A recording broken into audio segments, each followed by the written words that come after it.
ये जो 12 रूल्स है ना, ये जिंदगी के सबसे अहम रूल है। जीवन की अवस्था का इलाज, बहुत इंपॉर्टेंट रूल है ये। अगर आप इसको मिस कर दिए तो मुझे नहीं लगता कि आपको जिंदगी में कोई बढ़िया सिखा पाएगा। क्या होगा अगर मैं आपसे कहूं कि आपकी जिंदगी की सबसे बड़ी समस्या पैसा की कमी नहीं, किस्मत की खराबी नहीं, या लोगों का साथ छोड़ देना नहीं होता? क्या होगा अगर आपकी अधिकांश परेशानियों की जो जड़ होती है वो आपकी रोजमर्रे की छोटी छोटी आदतें होती है? क्यों कुछ लोग हर मुश्किल के बाद भी, क्यों कुछ लोग हर मुश्किल के बाद और मजबूत और ज्यादा मजबूत बनकर निखरते हैं, है ना? आप देखे होंगे कि बहुत लोग परिस्थिति में घिरे रहते हैं, बहुत तरह का विषम परिस्थितियों में घिरे रहते हैं, लेकिन फिर भी वो बनकर तैयार होते हैं। क्यों? क्योंकि उनका फाउंडेशन का स्ट्रांग उनकी परिस्थिति करता है। उनकी जो सिचुएशन है ना, वही उनका एक्चुअल फीड होता है, उनका एक्चुअल रेमेडी होता है। कहने का मतलब ये हुआ कि उनकी जो टफ पैचेस है, उनकी जो विषम परिस्थितियां हैं, वही उसके जिंदगी का सबसे बड़ा वेपन होता है ना? बात यहाँ ये है कि हम जब विषम परिस्थितियों में जाते हैं तो हम ये सोचते हैं कि हमारी जिंदगी में ये क्या हो रहा है, शायद मैं कभी इससे निकल नहीं पाऊंगा, या मेरी जिंदगी में ऐसी परिस्थितियां आ गई है कि शायद कभी कोई निकाल भी नहीं पाएगा। तो लेकिन ये होता नहीं है। हम उन परेशानियों में घिरे रहते हैं क्योंकि हमारा वो फाउंडेशन को स्ट्रांग कर रहा होता है, और हम गलत तरीके से ये सोचते हैं कि वो फाउंडेशन स्ट्रांग नहीं कर रहा है, हमें कमजोर कर रहा है। तो ये मानसिकता को ठीक करने के लिए ही ये पर्टिकुलर बुक समरी को पूरा पढ़ना पड़ेगा, समझना पड़ेगा। तो मैं समझा रहा हूँ, ठीक है? आप समझो। बात यहाँ ये है कि क्यों कुछ लोग हर मुश्किल के बाद और मजबूत बनकर निकलते हैं, जबकि कुछ लोग छोटी सी असफलता से टूट जाते हैं।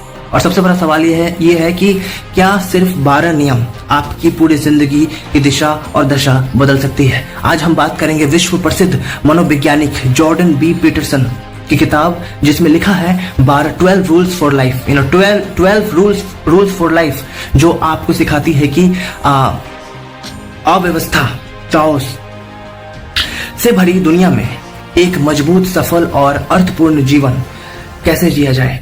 लेकिन ध्यान रखिए, यह कोई मोटिवेशनल बुक नहीं है जो सिर्फ कुछ देर तक के लिए जोश में लाए उसके बाद खत्म कर दे। ये वैसा मोटिवेशन बिल्कुल नहीं है कि कुछ देर के लिए आप जोश में आओगे, फिर 2 घंटा 3 घंटा के बाद वापस से तुम इंस्टाग्राम रील्स देखना शुरू कर दोगे और फिर वो खत्म हो जाएगा। ऐसा बिल्कुल नहीं है। ये कोई ऐसा मोटिवेशनल बुक ही नहीं है जो मैं बुक का रिकमेंडेशन यहाँ पे कर रहा हूँ, जो बुक के ऊपर मैं बात कर रहा हूँ। ये वो बुक है जहाँ पे आप जो है अपने जिंदगी को उस तरीके से दिशा दे पाएंगे ताकि अच्छी दिशा हो और अच्छा दशा हो जिंदगी का। बात यहाँ ये है कि ये एक असलियत है, यह एक ऐसा आईना है जो आपको आपकी असलियत दिखाती है और दिखाएंगी, है ना? तो चलिए शुरू करते हैं। बात यहाँ पे ये है, रूल नंबर 1, सीधे खड़े होकर और कंधे पीछे रखें, है ना? Stand up straight with your soldiers back. क्या आपने कभी देखा है कि आत्मविश्वासी लोग कमरे में घुसते ही अलग क्यों दिखते हैं? उनका ऑरा ऐसा क्यों होता है कि वो कमरे के अंदर घुसते ही वो कुछ अलग दिखते हैं, है ना? उनके अंदर एक अलग ही खुमार दिखती है, उनके अंदर एक अलग ही पर्सनैलिटी दिखता है। क्यों? उनका शरीर पहले बोलता है, शब्द बाद में बोलते हैं। उनका शरीर पहले बोलता है ना, और उनका जो शब्द है वो बाद में बोलता है। जब आप झुककर बोलते हैं, जब आप झुककर चलते हैं तो आपका दिमाग भी खुद को कमजोर मानने लगता है। जब आप झुककर चलते हैं तो सिंपल सी बात है, आपका दिमाग भी कमजोर मानने लगता है। लेकिन जब आप सीना तान कर खड़े होते हैं तो आपका मन, आपका शरीर और आपका जो दुनिया है, तीनों आपको अलग नजर से आप देखते हैं उसको, है ना? क्योंकि आपका जो शरीर है, आपका जो बॉडी पोस्चर है वो बहुत मायने रखता है, आपका जो कपड़ा है वो बहुत मायने रखता है, आपका जो पोशाक है वो बहुत मायने रखता है, हर चीज मायने रखता है ना? तीनों ही चीज जो है आपको जो है अलग नजर से आप देखते रहते हैं, है ना? आप देखना शुरू कर देते हैं अपने आप को। दुनिया आपको वही मानती है जो आप खुद को मानते हैं। रियल लाइफ मोटिवेशन क्या हो सकता है यहाँ पे? जब जिंदगी आपको झुकाने की कोशिश करे तब और सीधा खड़े हो जाओ। रूल नंबर 2 क्या है कि खुद का ख्याल कैसे रखें, है ना? खुद का ख्याल वैसे रखें जैसे किसी प्रिय व्यक्ति का रखते हैं। Treat yourself like someone you are responsible for helping. एक सवाल, अगर आपका सबसे अच्छा दोस्त दुखी हो तो क्या आप उसे बर्बाद होने देंगे? बिल्कुल नहीं। फिर आप खुद के साथ ऐसा क्यों करते हैं? दूसरों को माफ कर देते हैं, लेकिन खुद को छोटी गलती पर भी खुद को इतना ज्यादा सजा देते हैं, है ना। दूसरों को माफ करना हमें आता है, लेकिन खुद को हमेशा हमेशा हमें सजा देना आता है। क्यों हम खुद को सजा क्यों देते हैं? द पॉइंट इज दैट हम दूसरों को माफ कर देते हैं, हमारे अंदर वो एटीट्यूड है कि हम दूसरों को माफ कर सकते हैं, लेकिन हमारे अंदर ये परसेप्शन नहीं है जो क्लियर हो गया है कि हम खुद को माफ करें, क्योंकि खुद को माफ करना बहुत जरूरी होता है आपकी जिंदगी में, राइट। सेल्फ लव कोई स्वार्थ नहीं है, यह आपकी जिम्मेदारी है। खुद को वो सम्मान दीजिए जिसके आप हकदार हैं, है ना। जिसके आप हकदार हैं उसके लिए खुद को सम्मान देना बहुत जरूरी है। रूल नंबर 3 क्या है कि ऐसे लोग के साथ रहें जहां आपका भला लोग चाहते हैं, है ना। ऐसे लोगों के साथ रहना चाहिए जो आपका भला चाहते हैं। Make friends with people who want the best for you. यहाँ एक कड़वा सच है, हर मुस्कुराने वाला व्यक्ति आपका शुभ चिंतक नहीं होता। कुछ लोग आपको ऊपर उठाते हैं और कुछ लोग आपको नीचे खींचते हैं। क्या आपके दोस्त आपकी सफलता देखकर खुश होंगे या जलेंगे? सवाल ये है, इसका जवाब मुझे दीजिएगा। आप उन 5 लोगों का औसत बन जाते हैं जिनके साथ सबसे ज्यादा समय बिताते हैं। गलत दोस्ती से अकेलापन बेहतर है। आप अगर गलत दोस्त को अगर अपने जिंदगी में अपना लेते हैं तो उससे बढ़िया है कि आप अकेला ही रहें, क्योंकि अकेला रहने से क्रिएटिविटी आती है ना, एक लॉन्जिविटी आती है, आपके अंदर एक इनोवेशन क्रिएट होता है। अकेला रहने से ही तो आप सोचो कि अकेला रहने से ही तो स्टोरी राइटिंग करते हैं लोग, है ना। क्या ग्रुप में लिख पाएंगे गाने? हम लोग जो फिल्में देखते हैं, अरे क्यों बोलो। आप अपनी तुलना कल के आप से मत कीजिए, है ना। आपकी तुलना जो है, compare yourself to who you were yesterday. Social media की सबसे बड़ी बीमारी क्या है? कंपैरिजन। सोशल मीडिया की सबसे बड़ी बीमारी है कंपैरिजन। हम दूसरों की जिंदगी देख के खुद की जिंदगी को जब कंपेयर करते हैं तो हम कुछ नहीं पाते, है ना। इसलिए सोशल मीडिया ज्यादा इस्तेमाल नहीं करना चाहिए, खासकर इंस्टाग्राम, क्योंकि आप जब इंस्टाग्राम में बहुत ज्यादा स्क्रॉलिंग करते हैं तो आप दूसरों की जिंदगी देखते हैं जहाँ पे उनकी जिंदगी बहुत ज्यादा बन चुकी होती है कुछ बेहतर लेवल पे, और फिर हम अपनी जिंदगी को देखते हैं तो अब कुछ नहीं है, राइट। तो वही बात है कि बिना मतलब की चीजों को देखने से क्या होता है ना कि वो मतलब नहीं बनता, है ना, क्योंकि वो कहीं ना कहीं आपको डिमोटिवेट कर रहा होता है। हर कोई किसी और की हाईलाइट रील देखकर अपनी जिंदगी को जज कर रहा है, लेकिन सफलता का असली पैमाना क्या है? क्या आप कल से बेहतर हैं? बस यही मॉरल लेसन है कि दूसरों से नहीं, अपने पुराने वर्जन से प्रतिस्पर्धा करें, कंपटीशन रखें। 1% रोज सुधार करें। 1 साल में आपको पूरी तरह वो बदलाव दिखेंगी, इसमें कोई दो राय नहीं है। रूल नंबर 5 क्या है? अनुशासन प्यार का दूसरा नाम है। Don't let your children do nothing that makes you dislike them. Don't let your children do anything. I mean to say, sorry. Don't let your children do anything that makes you dislike them. आज की पीढ़ी आजादी चाहती है। आज की पीढ़ी जो है ना आजादी चाहती है, लेकिन बिना अनुशासन की आजादी विनाश बन जाती है। क्या आप अपने भविष्य को मजबूत बना रहे हैं या कमजोर बना रहे हैं? सच्चा प्यार सीमाएं तय करती है। डिसिप्लिन दर्द देता है, लेकिन पछतावा उससे कहीं ज्यादा दर्द देता है, क्योंकि regret is the biggest pain, है ना। Successful life, you know, and the successful movement, the failured movement उतना पेन नहीं देता, उतना दर्द नहीं देता जितना हमें पछतावा देता है।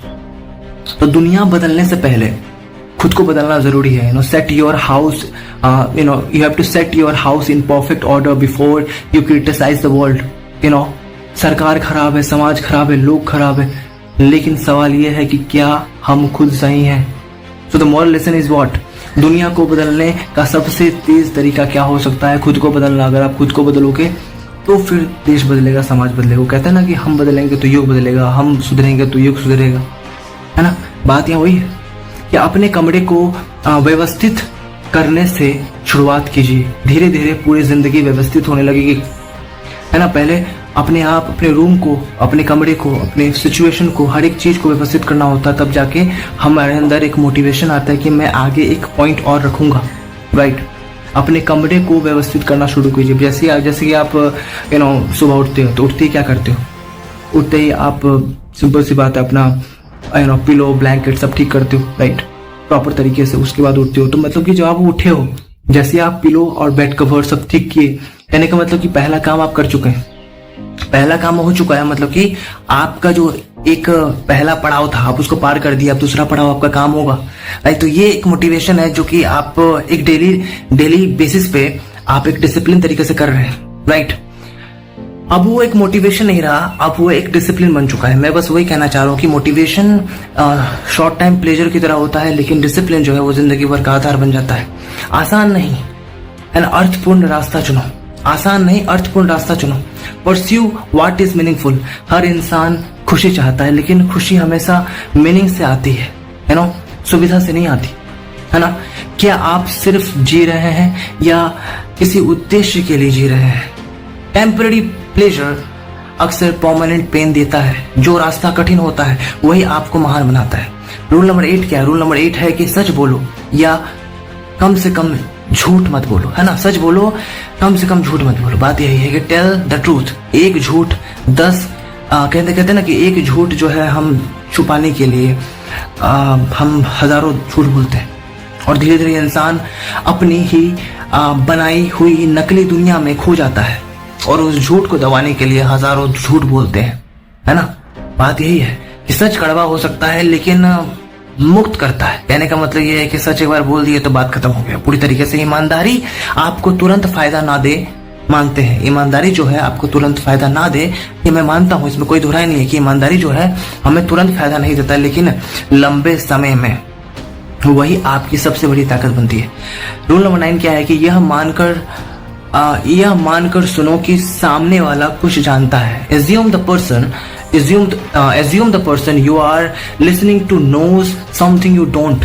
अहंकार सीखने का सबसे बड़ा अहंकार जो है, अहंकार वो हमारी जिंदगी का सबसे बड़ा दुश्मन है। जब आप सुनना छोड़ देते हैं तब आप बढ़ना भी छोड़ देते हैं ना। जब आप सुनना छोड़ देते हैं तो आप आगे बढ़ भी नहीं पाते।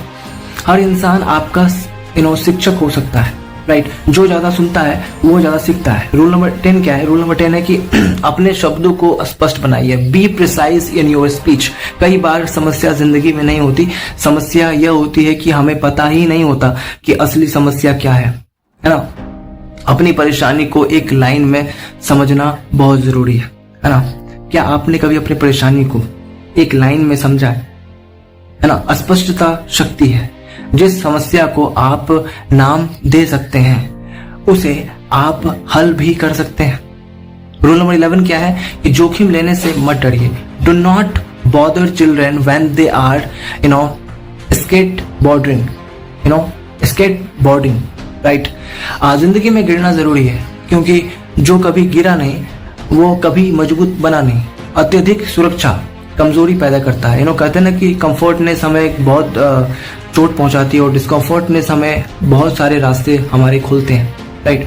आपके दुश्मन जो फेल्योर है ना वो आपका दुश्मन नहीं है। किसी भी एंगल से जो आपका फेल्योर है, आपके जो अप्स एंड डाउन है, वो आपके फाउंडेशन को स्ट्रॉन्ग करने के लिए आया है ना। वो एक मेहमान की तरह है। उस फेल्योर को कहीं ना कहीं आपको बसाना चाहिए अपनी जिंदगी में, because it's like it's not like कि वो मेरा दुश्मन है। It's not like that is enemy or anything else. It's like failure आपको दुश्मन नहीं है, वो आपका शिक्षक है। He is a mentor. You have to treat like a mentor. छोटी खुशियों को महसूस करना सीखिए। Pat a cat when you encounter one on the street.